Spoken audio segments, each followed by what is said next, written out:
Hello and welcome to Unacademy. I welcome you all to the Hindu analysis. Good morning to all of you. Before we begin, two very important announcements for you. First is that the Unacademy All India Prelims mock test is going to be live on 26th of January between 11 a.m. and 1 p.m. This is a very important announcement for anybody who's preparing for 2025 and for 2026 students to understand the pattern.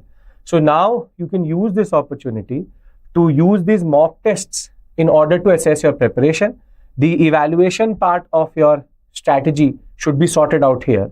So I hope that you're going to use the link which is given in the description box to register for this, and thereafter you will also give this test.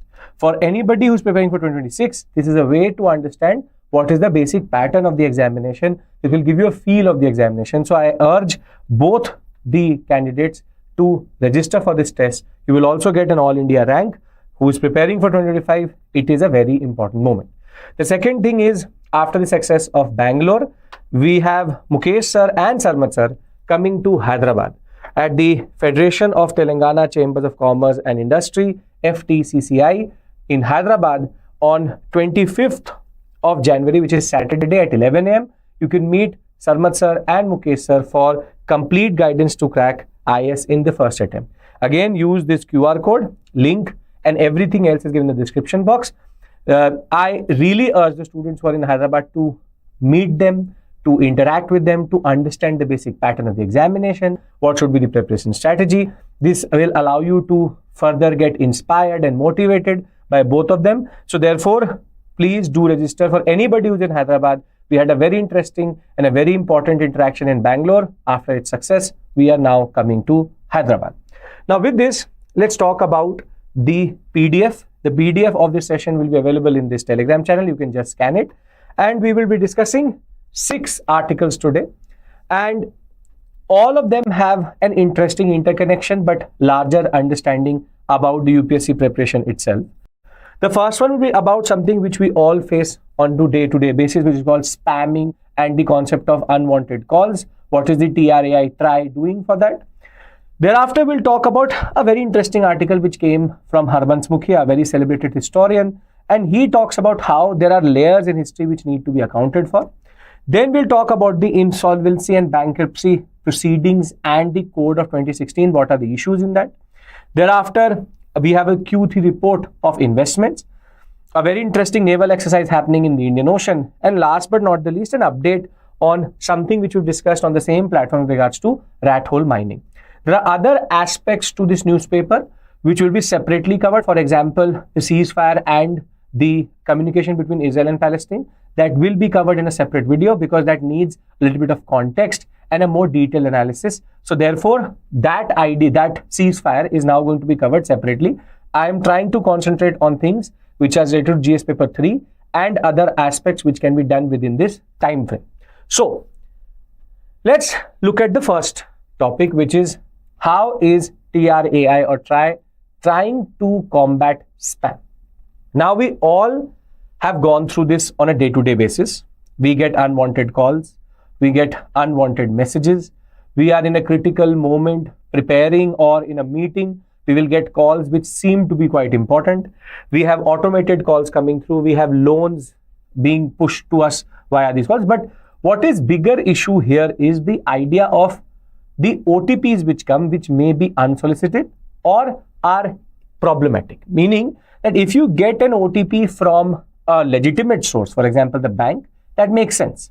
But sometimes to confuse the customers and the basic strata of the people who don't really understand the technology which they're using, they tend to use it to do UPI fraud or something related to that. With regards to digital security and finances, we all are quite vulnerable. If you do not have an understanding of the UPI app which you're using or the other aspects to it, there can be a lot of vulnerability in that regard. Now, TRAI has a very important, you can say, mandate to control that. But we have had multiple solutions we've pushed since 2018, but none have worked properly. And this is where the TRAI is now trying to add what is called as blockchain technology into the concept of spam control. So first, let's understand what is TRAI, then what is its mandate, its objective, and how will blockchain help us. This is where I'm again trying to go from the basics of this argument to the point where you understand this article also. So the Telecom Regulatory Authority of India, TRAI, was established in 1997 under the Telecom Regulatory Authority Act of 1997. The idea was at that given point of time, because in 1997 the digital space was not as diversified as it was today, to create and nurture conditions for growth of telecommunications. Thereafter, the fixation, revision of tariffs was very, very important. And further, transparent policy by everyone, be it the government or be it the, you can say telecos or telcos as they're called, which is you use Airtel, Jio, at that given point of time, Idea and Vodafone. Now we have VI. The idea is very simple. It was to regulate this space, which was expanding. And today we can't live without our mobile internet, most probably using a mobile internet to watch this session. And therefore, there's always a need to regulate this space, but also evolve. This is a very important point you need to understand. What telecommunication was in 1997 is not in 2024. And the same way as we go on in the next decade itself, it will become even more diversified, adding to more vulnerabilities. And that is where the TRAI or the TRAI has to keep on evolving itself and its policy. The members consist of a chairperson, 2 full-time members, and 2 part-time members, all chosen by the Government of India. And the chairman, the other members can be there for either 3-year terms or they reach the age of 65. Now, this is the static portion which you should have known, but I'm giving you the idea here. The second is, what is the most important mandate of TRAI today? With regards to expanding telecommunications and other aspects, that has always been talked about. But the idea is TRAI today manages a very important space which is called UCC. UCC basically is the, you can say, technical word for the spam which you receive, which is called unsolicited commercial communication. So these are communications which are commercial in nature, but they are non-call for, which is that you did not sign up for them, you did not give mandate for them. That is why they are unsolicited. So unsolicited commercial communications, UCC, is the official name for spam. Now, since 1997, this was not a very big issue. By 2007, and the existing framework in which the whole structure works, or the TRAI today tries to manage spam, it has been evolving in 2007. Then in 2017, 2018, there was one more mandate. And today, we are now trying to introduce a new technology into it. In 2007, we introduced the concept of DND, which is do not disturb. But if you have any idea of DND, you would know very well how bad DND is in managing the spam calls which you get. The idea was very simple of DND, which is that you and me, when we take a SIM, we call our telecommunication provider, for example, Airtel. I tell him that please put my number into DND, which is do not disturb. Unwanted UCCs should not come to me. Unwanted spam should not come to me. Only OTPs which are needed, and over and above the concept of important calls related to, for example, verification of a transaction should come. So commercial calls which have nothing to do with my financial aid and my financial system should not come. DND is about removing UCC. The idea was further, if you're under DND and if you are still getting messages, they tweaked the rules of DND in 2018, because between 2007 and 2018, this 10-year period, SMSs were still coming, and though they tried to develop a DND app, it did not really work. And under the Telecom Commercial Communications Customer Preference Regulation, the TCCR, what we call TCCCPR 2018, we'll call it the TCPR under 2018, there were certain mandates which were brought in, wherein if DND is breached, the telecommunication provider and the person who's sending it will receive a warning, and thereafter the person itself or the entity, for example, will be blacklisted from sending any messages on telecommunication operators. This is where, if you remember, there used to be a period in which Jio used to give you unlimited messages and used to give you unlimited internet. Unlimited was never, but messages used to be unlimited for close to 1,000 messages a day. In order to curb that, they brought it to 100. But the problem is they are finding solutions online. They are sending IVRS calls, IVRS messages, and therefore, very simply, let's be very clear in saying that 2007 to 2018, a major gap emerged. You were still on DND getting messages. In 2018, there were multiple safeguards added. Still, we are in that space that we still get messages, though there are issues. And therefore, from 2018 onwards itself, because the DND app was maintained, but in 2022 it was not working, and the TRAI has been trying to figure out multiple ways to manage this properly, they finally came up with this mandate in 2018-19 itself that this is not user-friendly. As it is, half of us don't know if we have to sign up for DND. If you're actually signing for DND is also a question. What are you signing up for also is not known, and therefore still you get messages. So this is where TRAI has been trying to change its approach.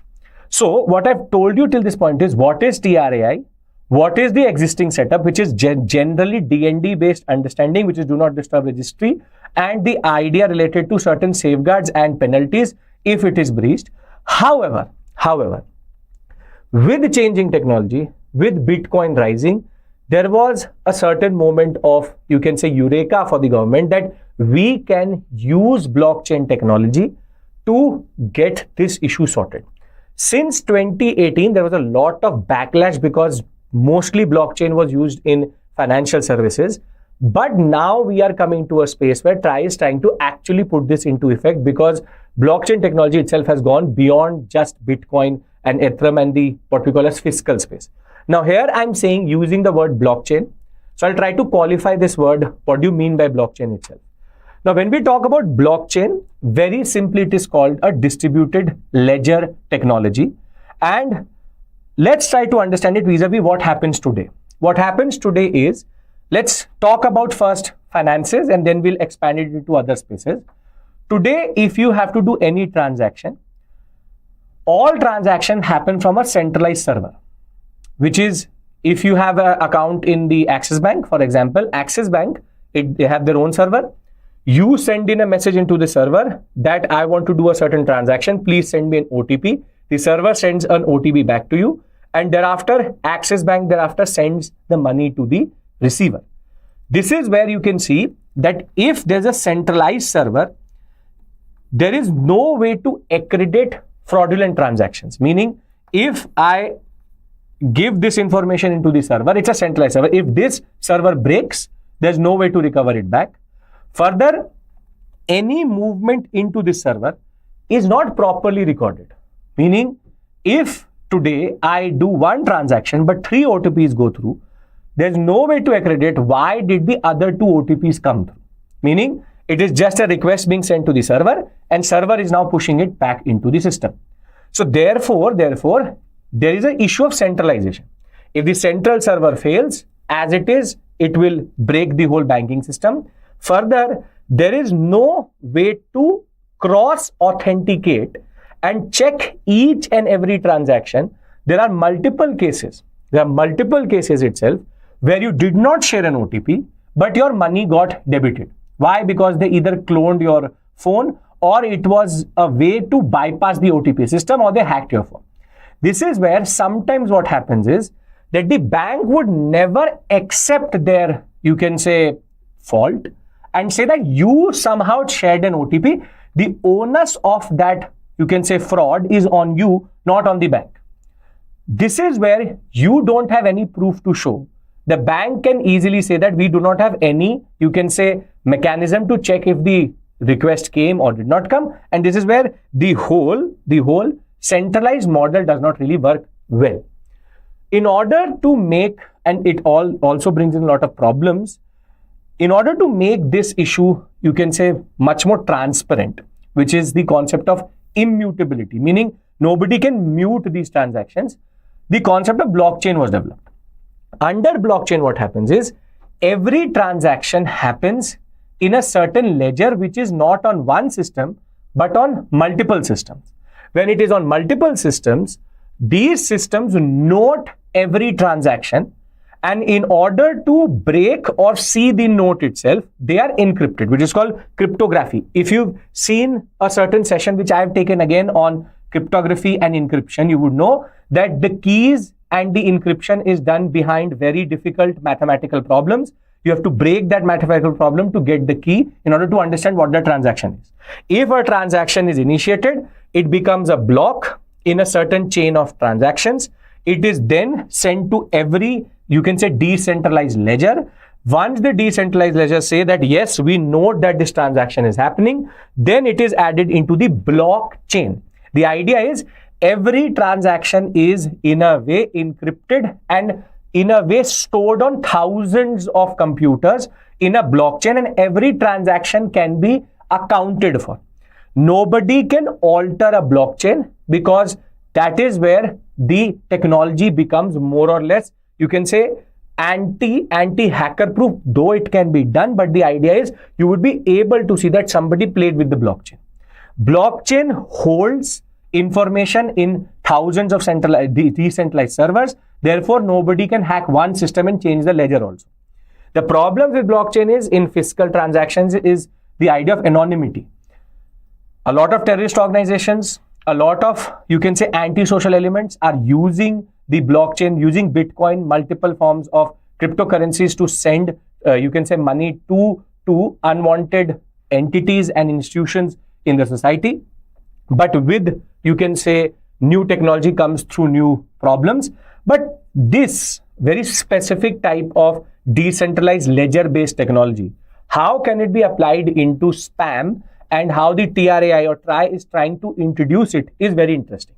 But I hope that what is blockchain is sorted. Blockchain technology is called DLT, which is called Decentralized Distributed Ledger Technology. So the idea is it's a ledger. It's basically like an what we call as Excel sheet. Every transaction is noted not just on one system, on thousands of systems, and all systems have to approve that transaction for the transaction to go through. And this is where the idea of a centralized server and too much centralization within the banking sector was challenged via blockchain. Now, what TRAI is trying to do is trying to basically introduce the concept of sender ID. Meaning, when you get a certain OTP today, you get it from a number. You get it from a phone number. It could also be that TM Axis, something like this, but there's again a mobile number attached to it which you can't see. The idea is, TRAI is saying that let us create an authorized sender blockchain, meaning a block of information where every bank tells us which is the authorized sender ID, and therefore people will know that they're getting the OTP from the right source itself. Every OTP which will be sent will be another blockchain. So therefore, now the bank cannot say that you somehow shared a OTP when the OTP was not generated, it was not added to the blockchain, and therefore when it was not added to the blockchain, there is, you can say, a certain proof that you did not share the OTP itself.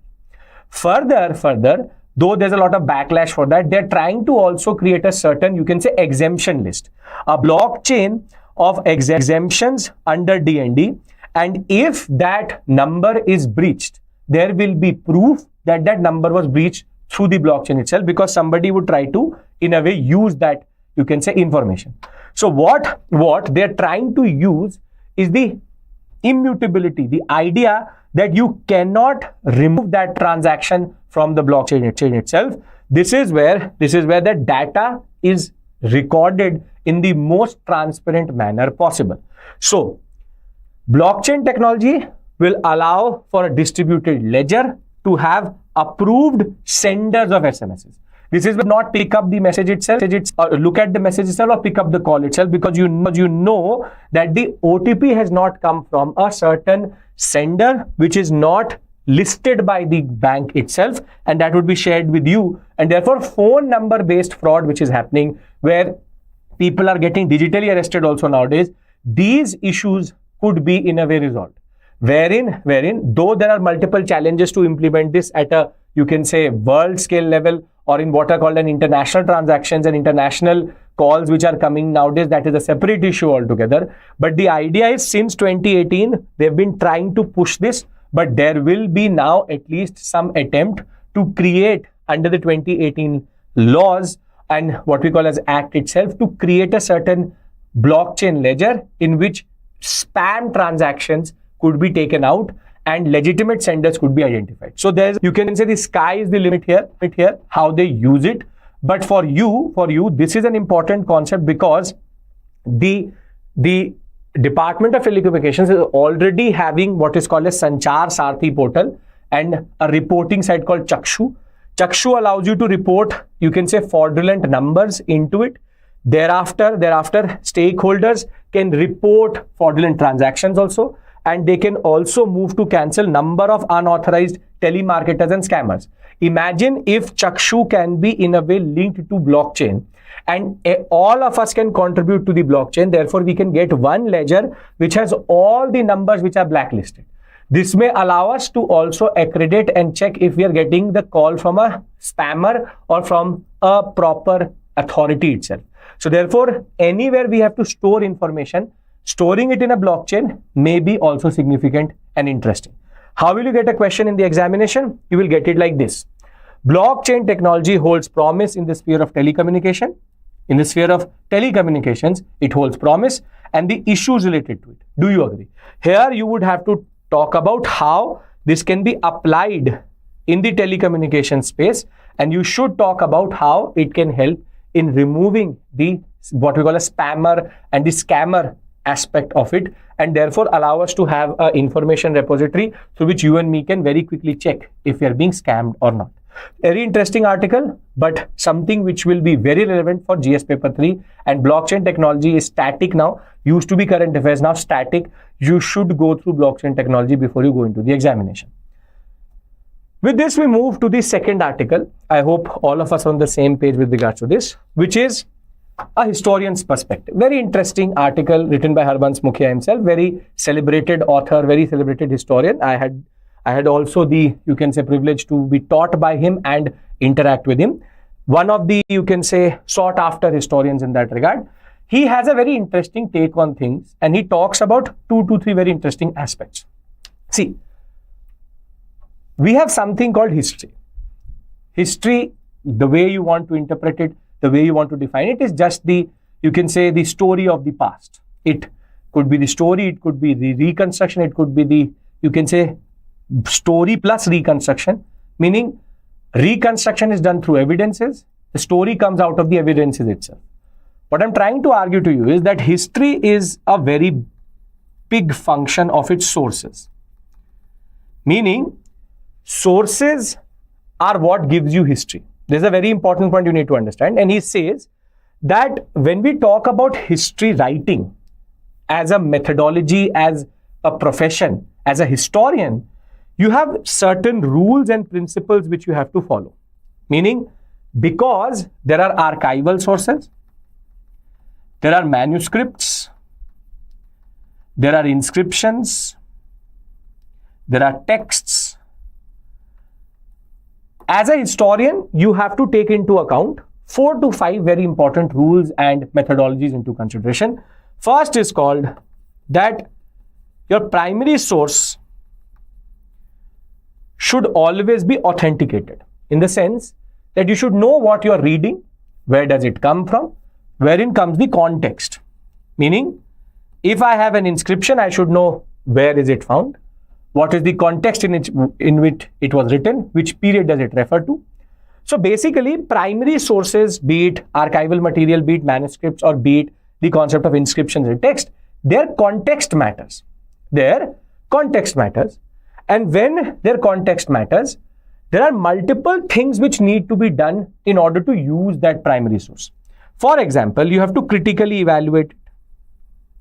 Meaning, I cannot read each and every source as it tells me. This is called, one is called going with the grain and one is called going against the grain. Meaning, if the text is saying that the king is great, you also have to ask a very important question. Why is this source saying that the king is great?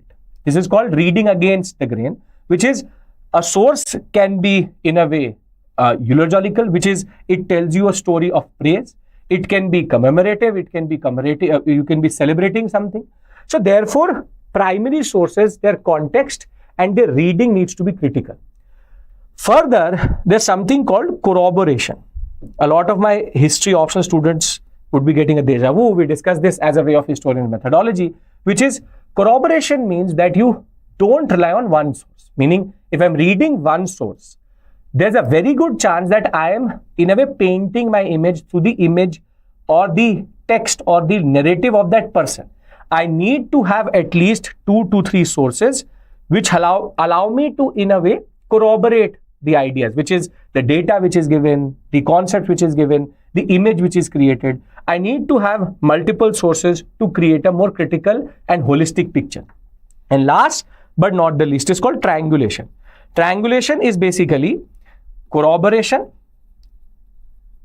I have to take into the context and I have to evaluate my source. This is called the concept of triangulation in history as a method, which is I don't rely on one specific source. I understand the source itself, and thereafter I also try to evaluate my source in the best way possible. I read with it, I read against it, I read 2 to 3 sources together to create a history. So therefore, what I get out of contrasting, understanding the interpolations, which is called distortion of history, understanding the exaggerations, I get one set of history, which is this history which I have written is one version of history. Historians write multiple versions. Over a period of time, 2 to 3 historians come together, research in a certain area, and develop what is called as historical consensus. Historical consensus means that we all, 5 to 6 of my colleagues, we tried to figure out, for example, the history of Goa. We all wrote the history of Goa. We referred to multiple sources. We referred to each of our sources, and we all came to a consensus. Yes, this is the story which we understand, and we all have a consent that this is the story which we all can agree to. That is where you have something called historical consensus. Historical consensus can be only built up with primary sources being properly evaluated, corroborated, and triangulated. However, Harbans Mukhya says that there is a very big issue in how we perceive history also, which is that all of these methodologies are used by historians. But there's something called social memory or memory itself, which is now emerging as a very important source for history, not for a historian, but for you and me. Meaning, we all remember something and we try to remember it in a certain way. Therefore, if history is written in a certain, you can say, rules-based, regulated-based, methodological-based understanding, on the other hand, memory is not dictated by it, and that is why he says there are multiple layers to history. I say this in class, I say it to all my history optional students. In history, everything cannot be black and white. Most of history is gray. In the sense, I cannot fully ascertain and say to you that you are right or you are wrong, or I am right or I am wrong. There is a lot of layers which are there, and the layers need to be unpacked. What Harbans Mukhya says is the problem with historians today is that if they are not critical of all the layers, if they don't take into account all the layers, there's a lot of misuse of history. Now, what do you mean by, for example, the concept of layers? For example, I did not take memory into account when I was writing the history of medieval India, for example. Now, memories change. Popular imagination change. They evolve. A historian should take that into account. However, what happens is they tend to write their own histories in certain ivory towers. They don't take into account what people understand.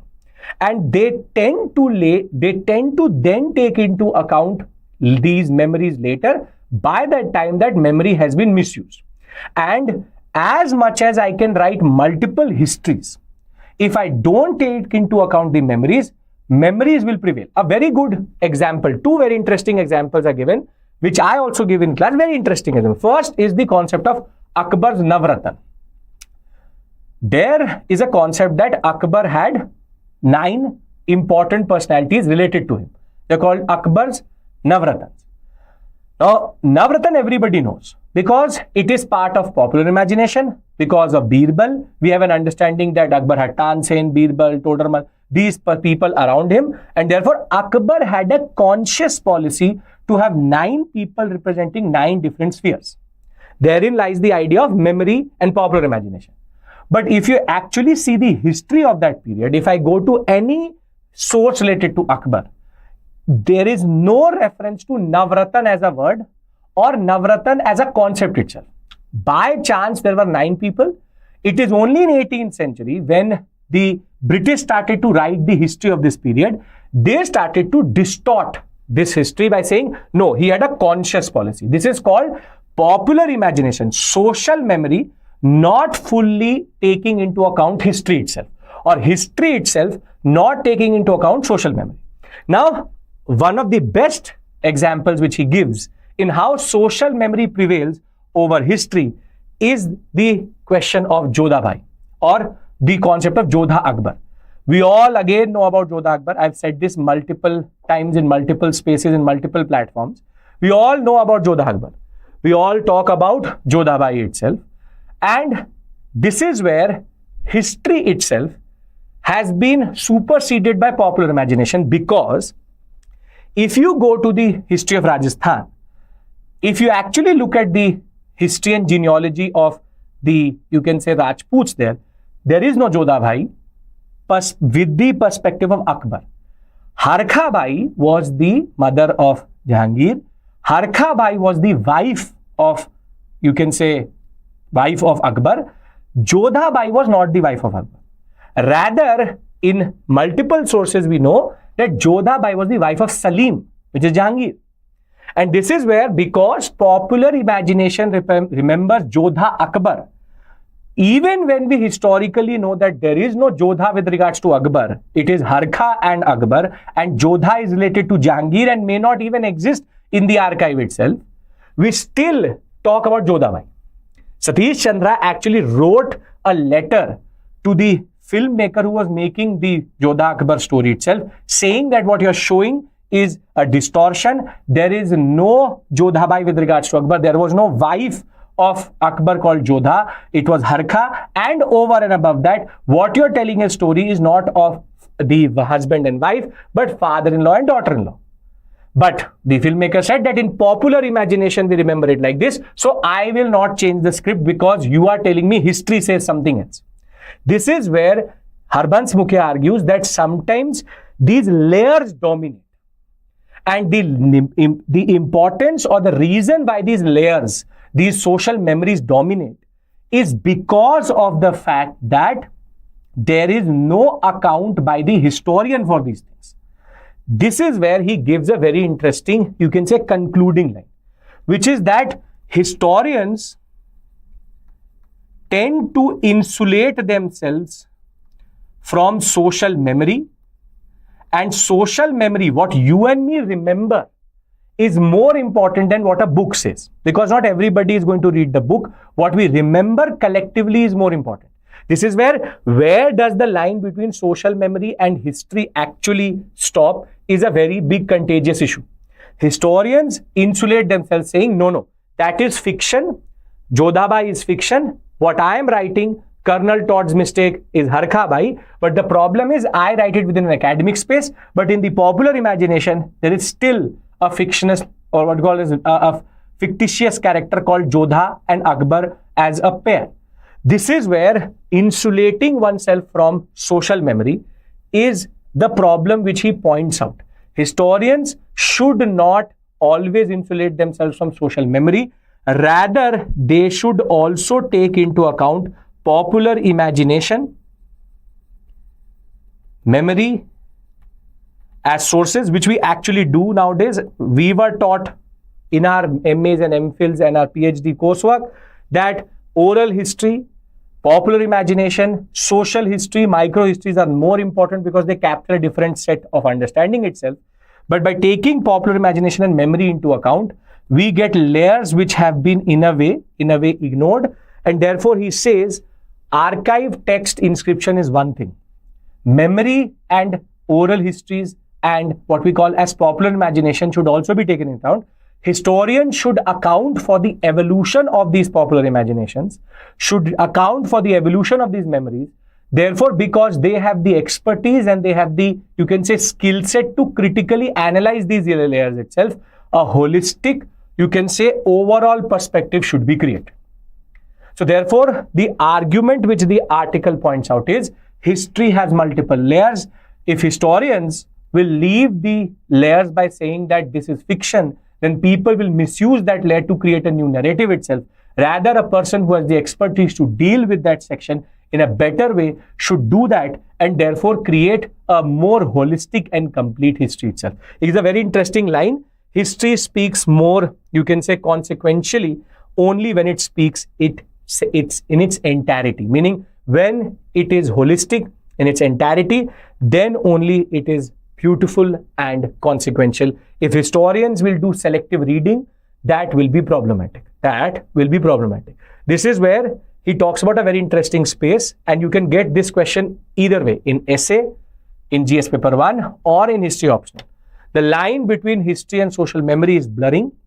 A historian needs to account for all the layers in the most holistic manner. Comment.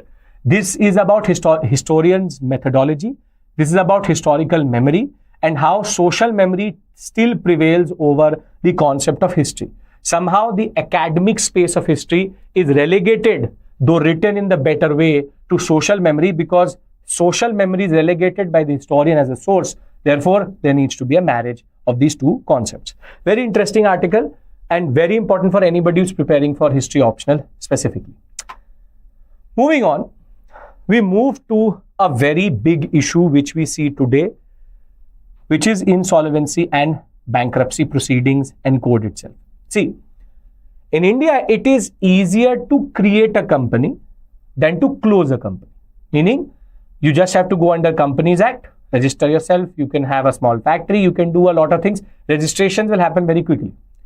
But if you want to merge, amalgamate or close a company, it can take you years, which are called insolvency and bankruptcy proceeding. Meaning, you have said that I do not have money, I am insolvent, I have gone bankrupt, but because people gave me money, the government has to mediate this process of money being given back to the creditors and the people who are involved. For example, I had thousands of employees who were working with me, and thereafter I also had creditors. What happened was that I said I have no money itself. What about the what we call as full and finals of the employees themselves, and what about the creditors' money who gave you that credit? They did some form of fraud, or genuinely that company went bankrupt. This is where the Insolvency and Bankruptcy Code, IBC, was introduced in 2016, because in India we were not getting ease of doing business good ranking, because closing a company was very difficult. Now, when IBC 2016 was introduced, it was a significant economic reform, because for the first time we were trying to introduce the concept of insolvency, which is the process of not being solvent or not being able to pay salaries, give money to the creditors. You are in a position where you actually cannot give money to anyone. Either you will be taken over or you will be diluted and everybody gets their own share. So insolvency resolution in a structured and time-bound manner was created. There were multiple timelines also created within this act. We'll talk about that.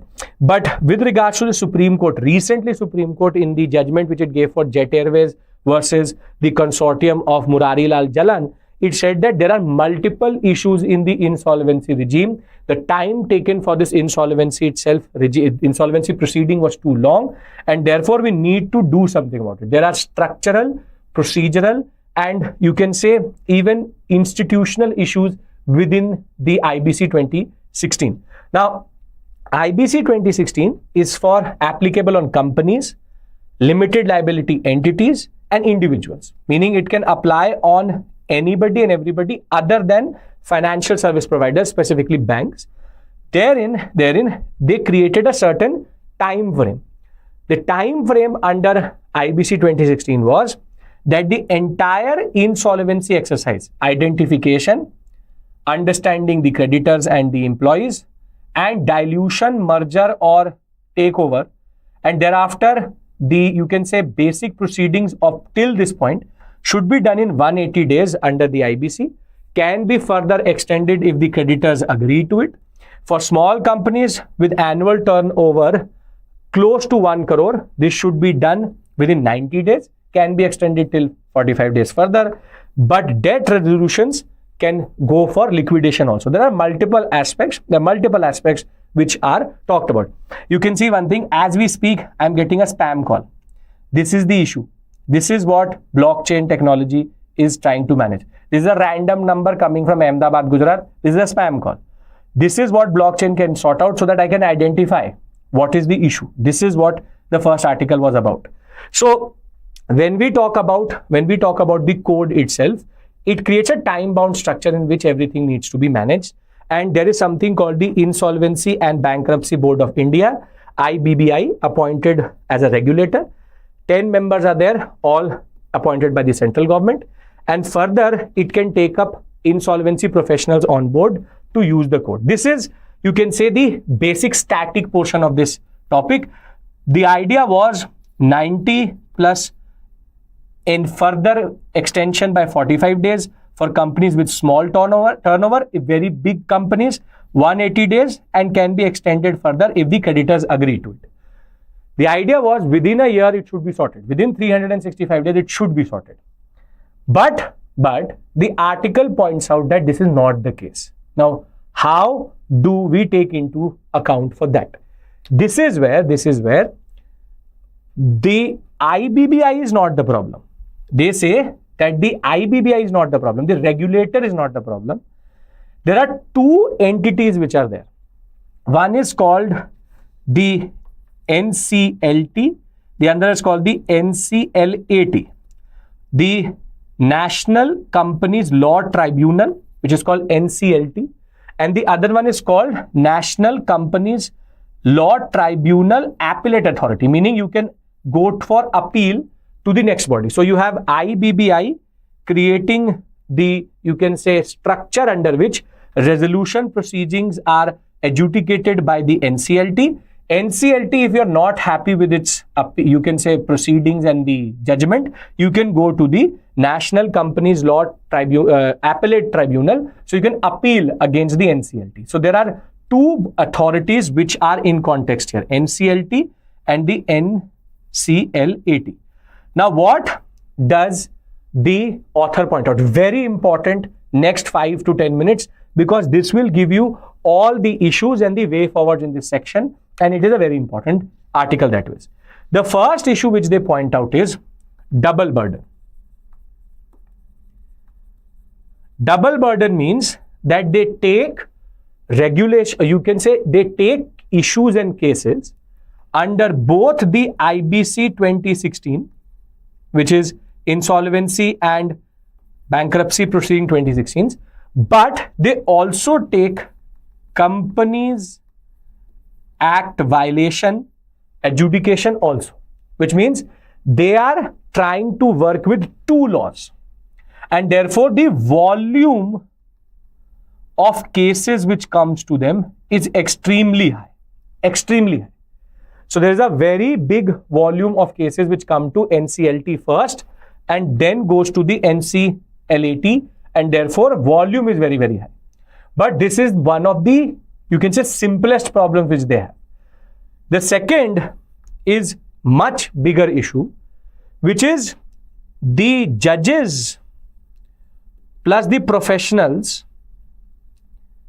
which are there in the tribunal, specifically the adjudicators, they do not have any domain knowledge.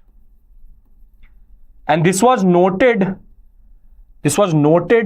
by the Supreme Court in the Jet Airways case, that the people who are involved in the insolvency proceedings had no idea about the aviation space itself.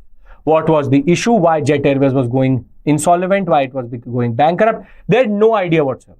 Therefore, the judgments and the proceedings are happening on case-to-case basis. The judges, the tribunal leaders and the tribunal professionals get to know anything and everything on a day-to-day basis. And this in turn transpires into a moment in which they have no domain knowledge whatsoever. No domain knowledge. So therefore, the 63 members which are sanctioned under NCLT 2016, they are the real bottleneck in insolvency resolutions. These benches are divided into multiple benches. Further, NCLT gets a lot of cases as created under the what we call as Iradi Committee in 1999.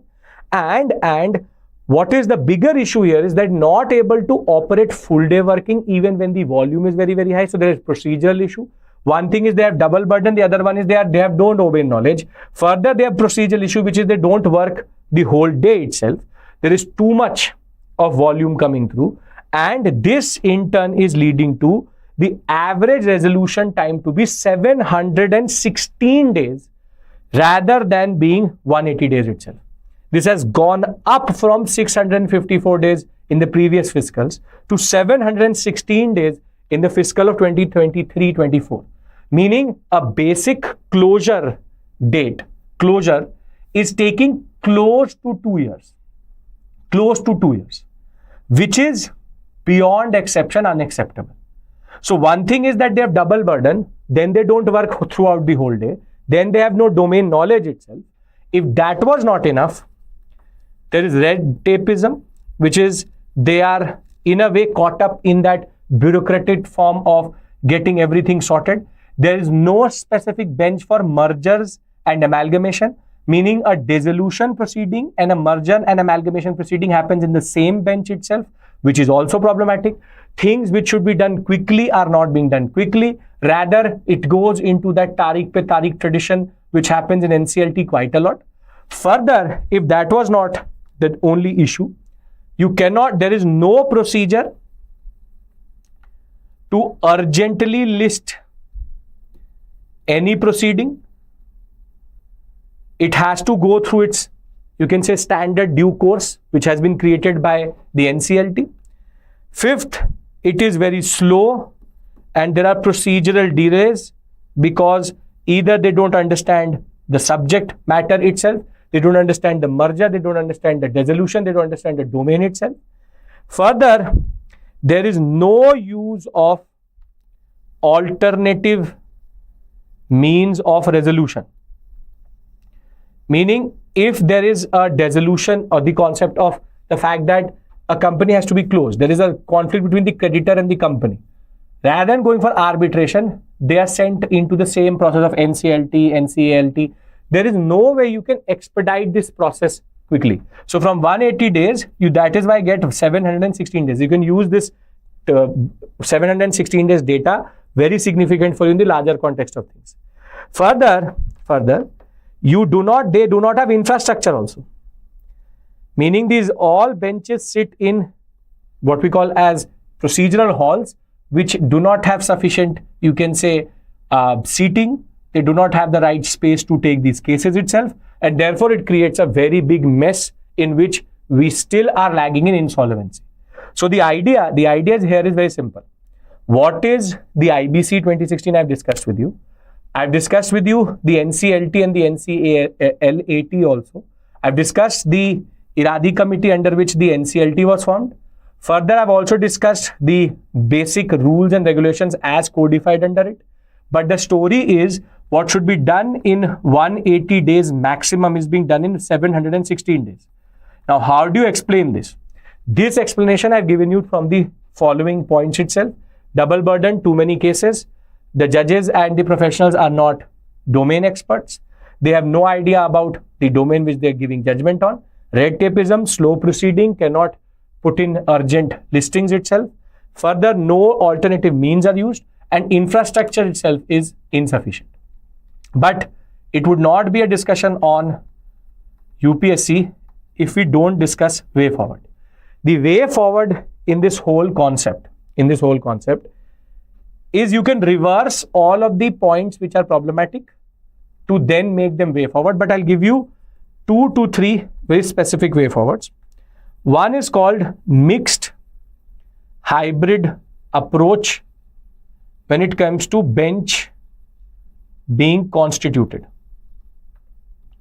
Meaning, you can have judges, you can have judicials, or you can have the what you call as judicial understanding, but you need professionals which have understanding of that space itself.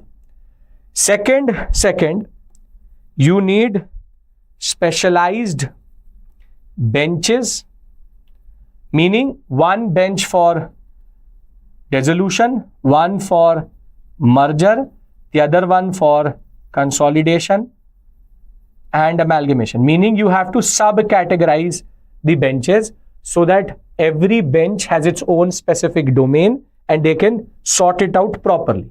And last but not the least is infrastructure should be created across India so that the IBC 2016 can be applied further and in a more comprehensive way.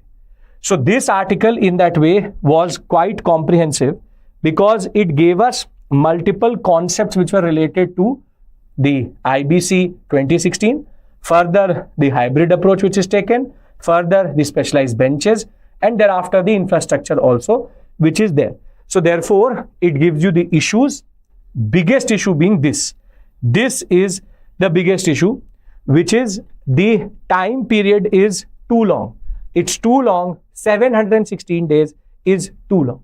So I hope this is also sorted. So the three big articles, I hope, are sorted and you understand the basic contours. History writing, the concept of insolvency and bankruptcy proceeding, and what we talked about with regards to the concept of how TRAI is trying to introduce blockchain technology into telecommunications. Now, question, despite the IBC 2016, there are structural, procedural, infrastructural deficiencies in the insolvency regime in India. Elucidate. This is going to help you. This is going to help you in writing a larger concept based answer. And I hope you will use all of these things, all of the points which I've given you to write a good answer in the larger context of things. Okay. With this, we move to the smaller articles, simple, straightforward. The first one being something which is again not good, but public spending and public, you can say government investment is outperforming private investment. And this is where, though we have 9.9% year on year, you can Q2 and Q3, which is not year on year, but quarterly growth in investments into the Indian economy. But if you look at the data, you will see something, which is government 22.75% quarter on quarter growth in investments. However, between Q2 and Q3, states were outperforming center, which is good. States are trying to push in more money into asset creation, but private investment shrunk by 1.41%. So minus 1.41%. Foreign direct investment was good, but private spending is nothing related to overall government spending. 22.75 and 3.29 when it comes to investment. So this is where, though we have 9.9 quarter on quarter growth of close to 11 lakh crores being pushed into the economy as investment, but domestic investors with the rupee issue, with rupee and dollar issue, further with regards to inflation and input costs going up, most of the private sector is holding on to its investment into certain spaces and certain assets. This is not good because private investment going down is an indication of, in a way, of slowdown. Public investment will always try to match that and create more jobs and try to undercut it. But this minus 1.41 quarter on quarter is not good because it creates a context in which this shows, in a way rather, that the people are not confident. The private investors are not confident into the geopolitical space, into the larger economic space right now, looking at the global headwinds, inflation and input costs. So I hope that you will use this as just a small point to go further in arguing that there is a little bit of a certain global headwind with regards to the economic flows, with Indian rupee going, you can say, depreciating further and further to the dollar, and with, as Shyam sir pointed out in the video itself, there are multiple, you can say, K-type curve development with regards to NPAs. Also, people are taking more and more loans without giving collaterals. Loans are increasing, but collaterals are going lower. Therefore, there are bank loans which really don't have anything backing them. So assets are not there to recover that loan itself. This is where there are a lot of issues which are emerging. This is the time to do something about this. And this is the first indication that the private investors don't have a lot of confidence in the domestic economy itself, which is not a good thing. Moving on further, we have a very interesting development wherein 9 navies are coming together to hold joint drills in the Indian Ocean, which is quite interesting, taking into account how China is trying to create more and more of its sphere of influence in the Indian Ocean world. Here, India has deployed INS Mumbai, and it is going to coordinate with France, which is trying to hold this multilateral exercise itself, and their aircraft carrier Charles de Gaulle is actually involved in this. What matters to you in this are three things. First is 9 navies.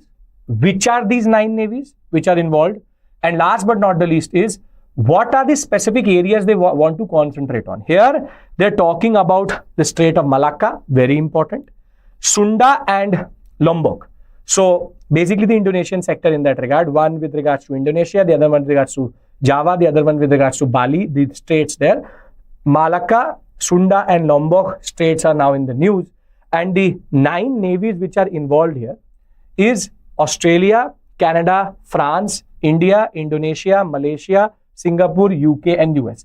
This is quite interesting, which is because this in turn means that the Quad is in a way expanding. Though Quad does not include France itself, but the French, with their interest tied up in the Reunion Islands and the whole of the Indian Ocean world, they all are coming together to talk about piracy, to talk about free movement.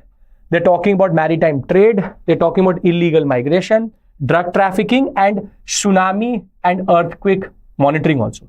What is more interesting is that they're going to use a certain, you can say, set of data which is interportable, which is one set of data could be interportable in all these 9 navies. The interoperability and the interportability of this data is very significant for India, because India sits at the center of the Indian Ocean itself and will allow us to create a better space in which we can counter China in the larger context of things. So this is where these 9 navies are very, very important.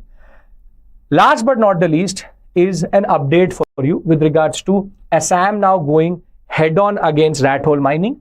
If you remember, rat hole mining, which can be done horizontally or vertically vis-a-vis what we call as mines, which are there in very small coal streams, which are coal embedded in the topsoil, but in very small narrow rows. In that, rat hole mining, very, very common in the 6 scheduled states, specifically Meghalaya and Assam.